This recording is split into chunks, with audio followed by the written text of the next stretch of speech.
के हमारे नेता माननीय रिंकू यादव जी, माननीय गौतम कृष्ण जी,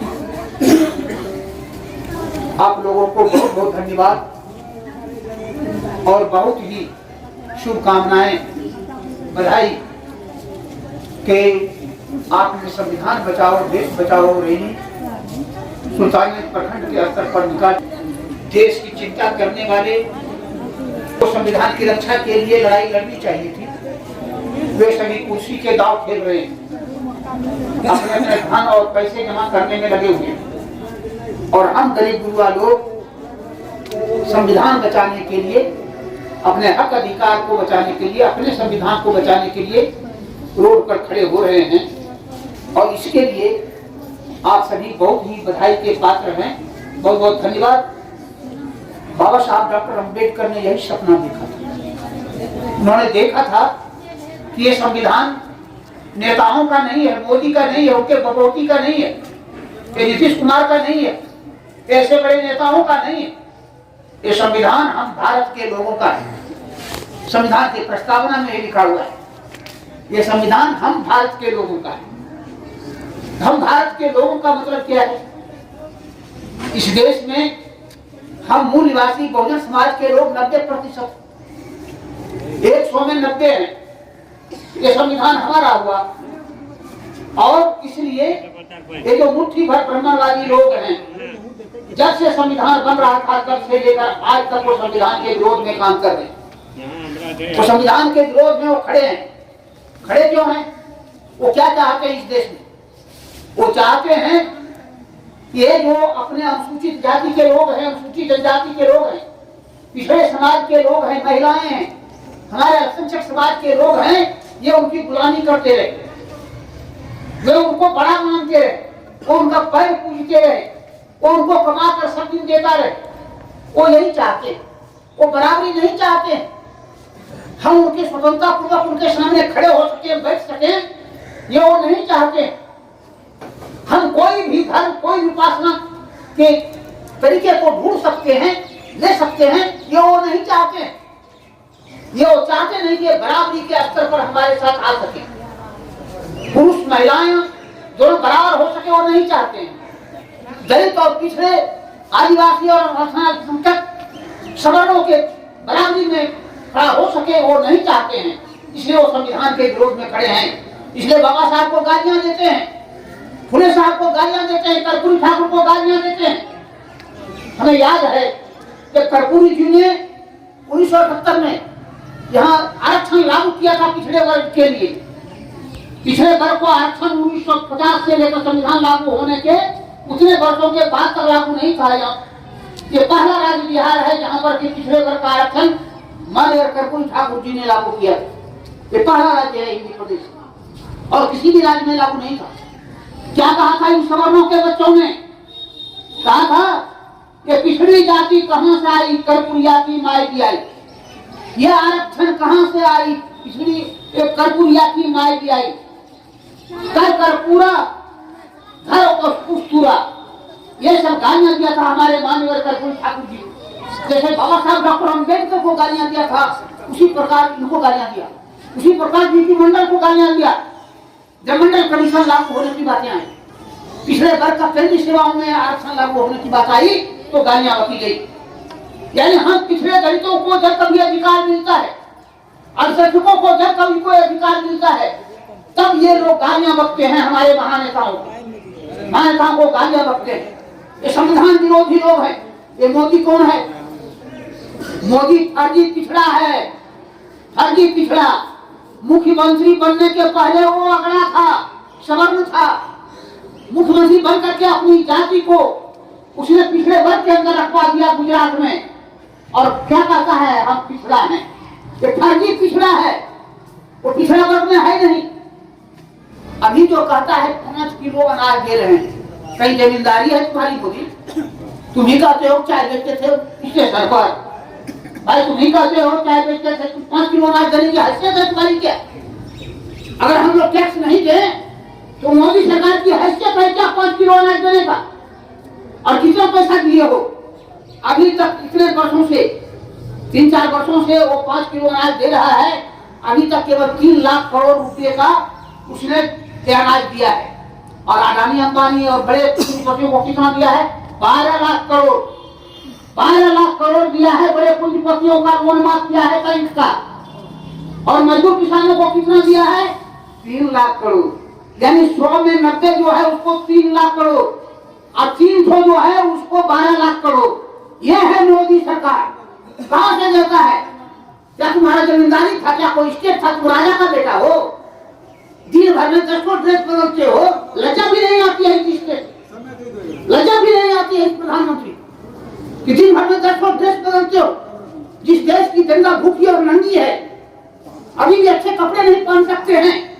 100 में 50 लोग ऐसे हैं अभी भी समाज में जो अच्छे कपड़े नहीं खरीद सकते हैं, नहीं पहन सकते हैं। उस देश का प्रधानमंत्री दिन भर में 10 ड्रेस बदलता है। ये तो लज्जा की बात है, शर्म की बात है। जो कहा 35 वर्ष तक हम जंगल में घूम रहे थे, अब फर्जी तरीके से बीए में की डिग्री ले लिया। जांच करवा रहे हो क्यों नहीं? जांच की चुनौती तो दिया है केजरीवाल ने, जांच करवाओ, डिग्री जांच करवाओ। फर्जी प्रधानमंत्री, फर्जी पिछड़ा वर्ग, फर्जी डिग्री, पत्नी को छोड़कर भागने वाला ऐसा प्रधानमंत्री हमारा है। इसलिए हमारे प्रति उसकी कोई दया सहानुभूति नहीं है।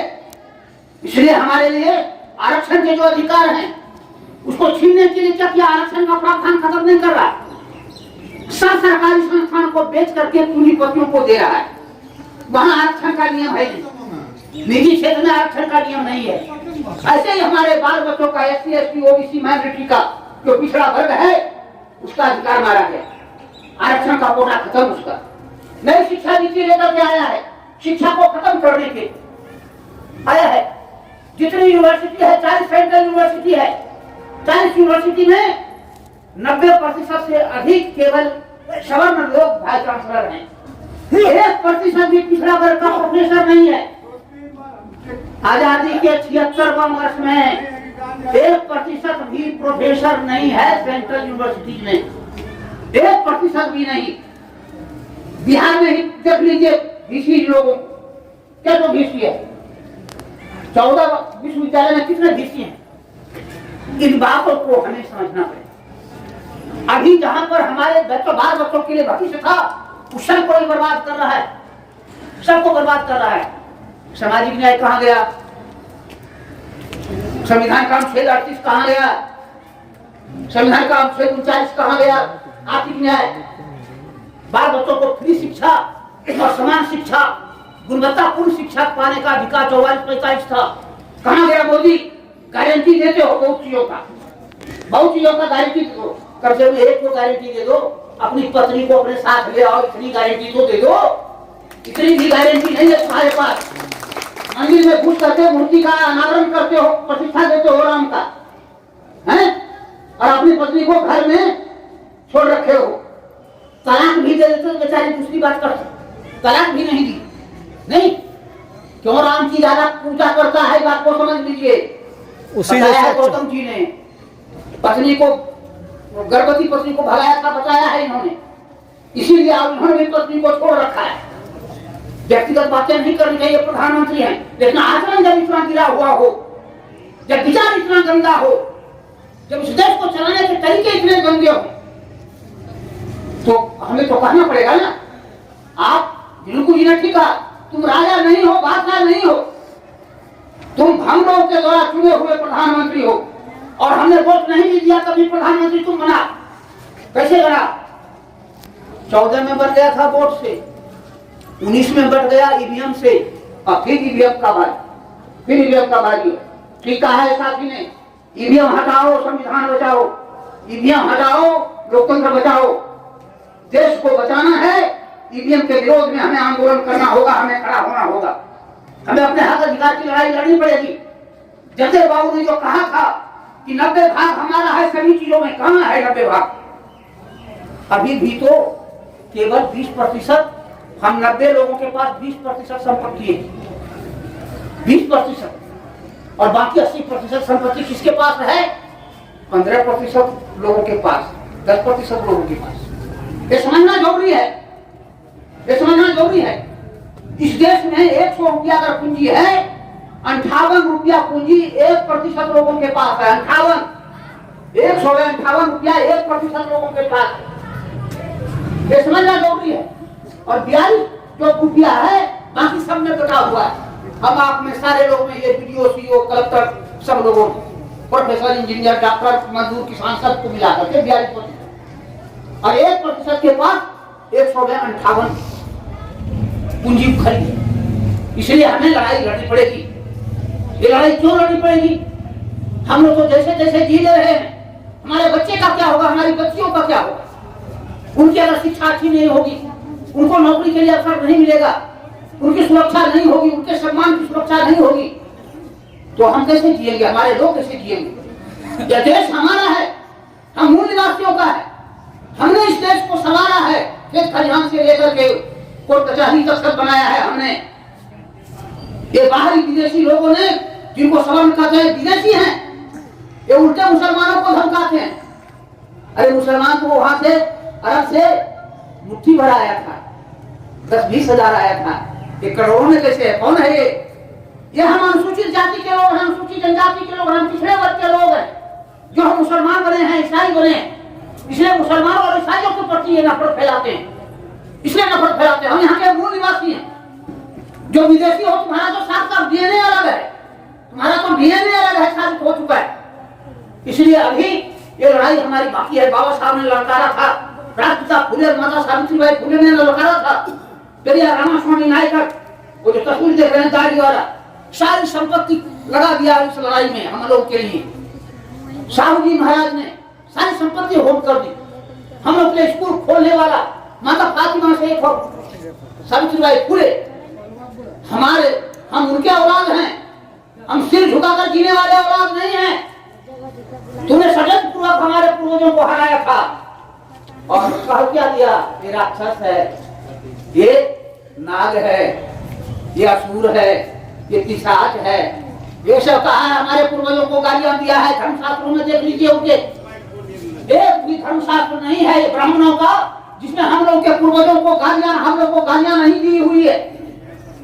इसलिए लड़ाई जो है ये संविधान के खिलाफ में इसीलिए है क्योंकि संविधान में किसी के लिए गालियां लिखी हुई नहीं है। ब्राह्मणों ने जो संविधान लिखा, मनोविधान और कई स्मृतियां, कई पुराण, उसमें हमारे लिए गालियां लिखी हुई है। बाबा साहब ने जो संविधान लिखा उसमें किसी के लिए गालियां नहीं है। उसमें स्वतंत्रता, समानता, भाईचारा और न्याय की बातें हैं, बंधुता की बातें हैं। इसलिए हमें इस संविधान के पक्ष में खड़ा होना और हमें अपने अपने गांव में, अपने अपने मोहल्ले में इन बातों का प्रचार करना है कि जब तक ये संविधान जिंदा है, सुरक्षित है, तभी तक हम लोग सुरक्षित हैं। मैं तो कहता हूँ जो संविधान चलाते हैं, जो संविधान के विरोध में हैं, दीजिए 10 लाठी उस, देखिए कहाँ दौड़ा हुआ जाता है। किसी मंदिर में नहीं जाएगा, किसी भगवान और देवी देवता के पास नहीं जाएगा। कहाँ जाएगा? पहले भागेगा थाना, पहले थाना भागेगा। थाना क्यों जाते हो? तुम्हारे बाप ने तो थाना बनाया नहीं था। थाना तो बनाया है संविधान ने और अंग्रेजों ने। तुम्हारे बाप ने तो धर्मशास्त्र और मंदिर बनाया था, वहां क्यों नहीं जाते हो दौड़ कर? इसलिए मैं कहना चाहता हूँ, मार लगे तो संविधान याद आता है ना? मार लगता है, घर लूटा जाता है, गर्दन दाबता है तो संविधान याद आता है, कानून याद आता है। आज वो उसी कानून का तुम विरोधी हो, इसे क्षमा मांगने नहीं चाहते हो। बस ये दाब के फोटो किसी भगवान के साथ चिकित्सा क्यों नहीं कराते हो? कोरोना का और डेंगू का हॉस्पिटल द्वारा हुआ रेफरल अस्पताल क्यों आते हो? क्यों आते हो यहाँ? इसलिए मैं कहना चाहता हूँ ये विरोधी देशद्रोही है, इसको सही तरफ से बातें लेना देना नहीं है। हम लोगों को ये बातें फैलाना है। बाबा साहब ने कहा था बुद्धि अपना साफ रखो, बुद्धि विवेक से सोचो चीजों को और बुद्धि विवेक से आज देश को आगे बढ़ाओ। ये देश तुम्हारा है, ये संविधान तुम्हारा है, ये हम लोगों का है। हम इसकी रक्षा करेंगे, हम इसकी लड़ाई लड़ेंगे। इस देश के खेत खलिहानों को हमने जिंदा रखा है। इस देश के शहर को, ये जो बिल्डिंग देखते हैं अच्छी, किसी सवर्ण जाति के लोगों ने आकर के बनाया है क्या? सब हमारे भाई मजदूर किसानों ने आकर के बनाया है, उनके बाल बच्चों ने बनाया है, बनाया। उसके विषय में कोई एक कोई कहानी नहीं है, झूठ के सिवा कोई कहानी नहीं है उसके पास, कल्पना के सिवा, ऊंची उड़ान, हवाई उड़ान के सिवा उसके पास कोई ऊंचाई नहीं है, कोई सच्चाई नहीं। इसलिए मैं कहना चाहता हूँ संविधान को इन सवर्णों ने कब्जा कर रखा है। मोदी सरकार के नेतृत्व में, भाजपा और आरएसएस सरकार के नेतृत्व में घेर रखा है। इसको खत्म करने की योजना है। हम इसको खत्म नहीं होने देंगे। हम संविधान की रक्षा करेंगे। संविधान के लिए हम मरेंगे, मिटेंगे और आगे बढ़ेंगे। अगर इतने करोड़ लोग हैं, इतने करोड़ लोग हैं, 1-2 करोड़ मर ही जाएंगे, कभी हमारी जनसंख्या घटने वाली नहीं है। लेकिन तुम याद करो, तुम्हारा 2-4 करोड़ लोग मर गया तब क्या होगा, है ना? तब तुम तो याद करो। इसलिए हिंसा में विश्वास नहीं, लेकिन लड़ाई के दौर में कटते भी चलो, बढ़ते भी चलो, सर भी बहुत हैं, बाजू भी बहुत, चलते भी चलो कि अब डेरे मंजिल पे ही डाले जाएंगे, मंजिल पे ही डाले जाएंगे, मंजिल पे ही डाले जाएंगे। जिंदाबाद जिंदाबाद बर्बाद। जय भीम, जय भारत, जय भीम, जय संविधान, जय भीम, जय संविधान, जय भीम, जय संविधान।